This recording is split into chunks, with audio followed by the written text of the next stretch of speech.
नमस्कार. आपण पाहत आहात MH52 न्यूज आणि मी आहे आर्या शर्मा. माजी खासदार उन्मेष पाटील यांनी हजारो कार्यकर्त्यांसह शिवसेना शिंदे गटात अधिकृत प्रवेश केला आहे. मिळालेल्या माहितीनुसार दिनांक 6 मार्च 2026 रोजी शुक्रवारी सकाळी सुमारे 8 वाजेच्या सुमारास चाळीसगाव तालुक्यातील पिलखोड येथून माजी खासदार उन्मेष पाटील यांच्या नेतृत्वाखाली कार्यकर्त्यांचा भव्य ताफा मुंबईकडे रवाना झाला. या ताफ्यात शेकडो चारचाकी वाहने, बस आणि हजारो कार्यकर्ते सहभागी झाले होते. संपूर्ण मार्गावर कार्यकर्त्यांमध्ये उत्साहाचे वातावरण पाहायला मिळाले. यानंतर सायंकाळी सुमारे 5 वाजेच्या सुमारास मुंबईतील उपमुख्यमंत्री एकनाथ शिंदे यांच्या नंदनवन या शासकीय निवासस्थानी हा प्रवेश सोहळा पार पडला. यावेळी उमेश पाटील यांनी हजारो समर्थक आणि कार्यकर्त्यांसह शिवसेना शिंदे गटात अधिकृतरित्या प्रवेश केला. या प्रवेशावेळी उपमुख्यमंत्री एकनाथ शिंदे यांनी उन्मेष पाटील यांचे स्वागत करत त्यांना शिवबंधन बांधले आणि पक्षात स्वागत केले. जळगाव जिल्ह्यात शिवसेना अधिक मजबूत करण्यासाठी उन्मेष पाटील यांचे नेतृत्व आणि अनुभव महत्त्वाचे ठरेल असा विश्वासही त्यांनी व्यक्त केला. दरम्यान उन्मेष पाटील यांच्या या निर्णयामुळे जळगाव जिल्ह्यातील राजकीय समीकरणांमध्ये मोठे बदल होण्याची शक्यता राजकीय वर्तुळात व्यक्त केली जात आहे. आपण जो विश्वास माझ्यावर ठेवला साहेब, या प्रत्येकाला साहेब, आज पिंपरी गावातले काही तरुण आले शेतकरी, त्या गावात आम्ही 250 कोटी दिले साहेब. शिंदे गावातले तरुण आले, त्या गावाची आम्ही शेतकऱ्याचं गाव म्हणून ओळख निर्माण केली साहेब. शिरदगावचे शेतकरी आले, ते तुतीचं गाव म्हणून आम्ही ओळख निर्माण केलेली साहेब.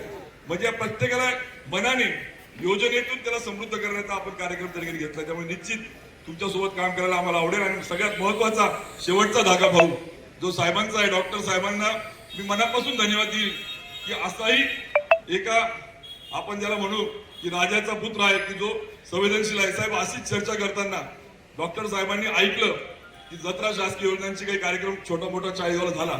त्यांनी त्याला 8-8 तास बसून वेळ दिला, समजून घेतलं आणि आपल्याकडे त्या संदर्भामध्ये विनंती केली आणि आपण पालकत्व घेतलं. आणि देशामध्ये महाराष्ट्रात करोडो लोकांना लाभ देणारा शासन आपल्या दारीचं पालकत्व स्वीकारणाऱ्या एकनाथ शिंदे साहेबांसोबत आपण त्या ठिकाणी जातोय. माझ्यासारख्या कार्यकर्त्याला समाधान ते होतं. किंवा पाठीवर हात फिरवले साहेब, तुम्ही जळगावला आले, कदाचित आपल्या लक्षात नसेल, पण भाषणात साहेबांनी उल्लेख केला की उन्मेषने चाळीसगावला जो प्रयोग केला होता त्याला आपण अजून चांगल्या पद्धतीने पालकत्व घेऊन राज्यभर त्या ठिकाणी येतोय. मला असं वाटतं कार्यकर्त्याला शाबासकीपेक्षा दुसरं काही मोठं नाही ते आपल्या मनामध्ये होतं. आणि त्याच वेळेला आपण त्या ठिकाणी माझ्यासारख्या आमच्यासारख्या कार्यकर्त्यांच्या मनामध्ये घर त्या ठिकाणी केलं होतं. आणि म्हणून अनेक या ठिकाणी आपल्याशी आमच्या खानदेशाचे प्रश्न संवाद करायचा आहे, पण वेळेचं कमतरता बघता साहेब, आमचे काही खेड्यातले लोक टनेलमध्ये गेले, आपल्या कोस्टलने अजून ते येत आहे, पार्किंग मध्ये अडकलेत काही. त्यामुळे निश्चित आलेल्या सगळ्यांचा आपण या ठिकाणी साहेबांना पुन्हा टाळ्या वाजून मनापासून धन्यवाद देऊया. आणि यानंतर आपल्याला छत्रपती शिवाजी महाराज की जय भवानी. मंडळी रामराम. बरं ना, बरं आहे ना. आज शिवाजी महाराजांची जयंती आहे. तिथीप्रमाणे छत्रपती शिवाजी महाराजांची तिथीप्रमाणे आज जयंती आहे. आणि आज तुम्हाला एक खुशखबर देतो. आजच बजेट झालं आणि छत्रपती शिवाजी महाराज म्हणायचे, रयतेच्या भाजीच्या देठाला हात लावता कामा. आणि आज शेतकऱ्यांची आपण 2 लाखापर्यंतची कर्जमाफी करण्याचा निर्णय घेतला. मी मुख्यमंत्री होतो त्यावेळेस लाडकी बहीण योजना, मुख्यमंत्री लाडकी बहीण योजना सुरू केली. आणि त्या लाडक्या बहिणीने फार सगळ्यांचा टांगापलटी करून टाकला. त्याच्यामध्ये गडबड झाली यांची पण उन्मेष भाऊची. आणि पण आता नाही होणार.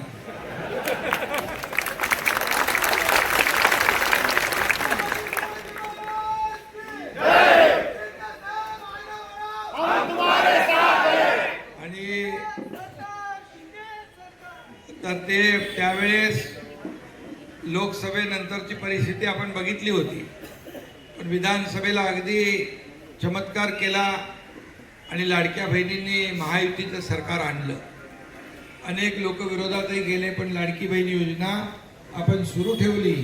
आणि किती कुणी काही बोललं, आणि आज बजेटमध्ये देखील लाडकी बहीण योजनेसाठी पैसे ठेवले आपण.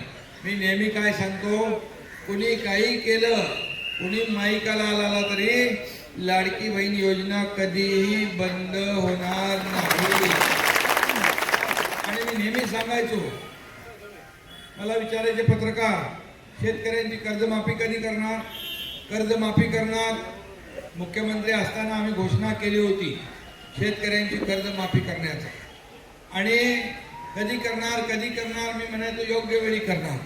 आणि आज बजेटमध्ये महायुती सरकारने आम्ही निवडणुकीच्या वेळेस जे आश्वासन दिलं कर्जमाफीचं ते पूर्ण करून दाखवलं. आणि म्हणून आम्ही करतो ते जे बोलतो ते करतो आणि वचनाला जागतो अशी ही शिवसेना आहे. आणि म्हणूनच मी आपल्याला मनापासून या ठिकाणी शुभेच्छा देत असताना आपले खासदार उन्मेष पाटील यांचा आज एवढ्या मोठ्या प्रमाणावर प्रवेश आहे आणि म्हणून त्यांनी अनेक उपक्रम केले. शासन आपल्या दारीचा तुम्ही विषय काढला इथं. शासकीय योजनांची जत्रा काय असते ते उन्मेष पाटील यांनी तिकडे जळगावमध्ये दाखवली. खरं म्हणजे योजना अगोदर पण होत्या, लाभही होते, लाभार्थी पण होते, परंतु त्या चकड्या मारणं, कचेरीवर खेटे मारणं, त्यामुळे लोक कंटाळून ते नाद सोडून द्यायचे. म्हणून आम्ही शासन आपल्या दारी हा कार्यक्रम सुरू केला.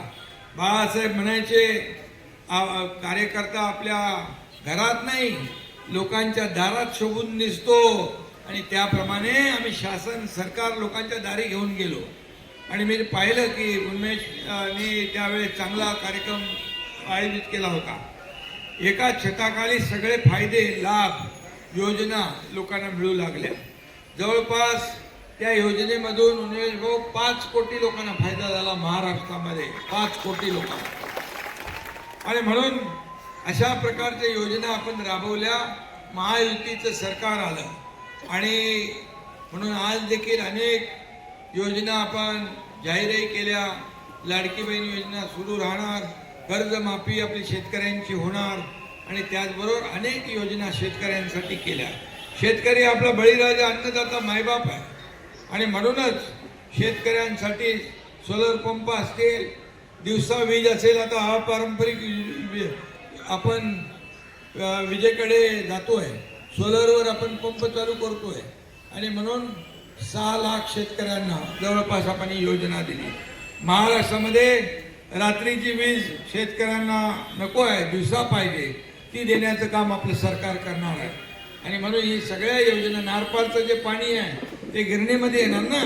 आज नारपारला आज आपण मंजुरी दिली, 7,000 कोटीची मंजुरी दिली. दादा भुसे आपले मंत्री, त्यांनी सातत्याने त्याचा पाठपुरावा केला, गुलाबरावांनी त्याचा पाठपुरावा केला आणि त्यामुळे आज नारपारची 7,000 कोटीची योजना मंजूर केली आणि त्याचा फायदा तुम्हाला होणार आहे. आणि म्हणून अशा अनेक प्रकारचे योजना जे केलेल्या आहेत. गिरणा परिक्रमा करणारा गिरणा पुत्र कोण आहे? उन्मेष पाटील आहे. आणि म्हणून या सगळ्या शेतकऱ्यांच्या प्रश्नावर सातत्याने पाठपुरावा करणारा कोण? तर शेतकऱ्याचा पुत्र उन्मेष पाटील. आणि म्हणून मी देखील शेतकऱ्याचा मुलगा आहे आणि एक शाखा प्रमुख ते मुख्यमंत्री झालो मी. आणि म्हणूनच 2.5 वर्षाच्या काळात एवढ्या योजना आपण केल्या, एवढे आपण निर्णय घेतले की आतापर्यंतच्या महाराष्ट्राच्या इतिहासामध्ये कधी एवढे निर्णय झाले नव्हते. आणि आतापर्यंत 232 महायुतीचे आमदार कधी निवडून आले होते गुलाबराव?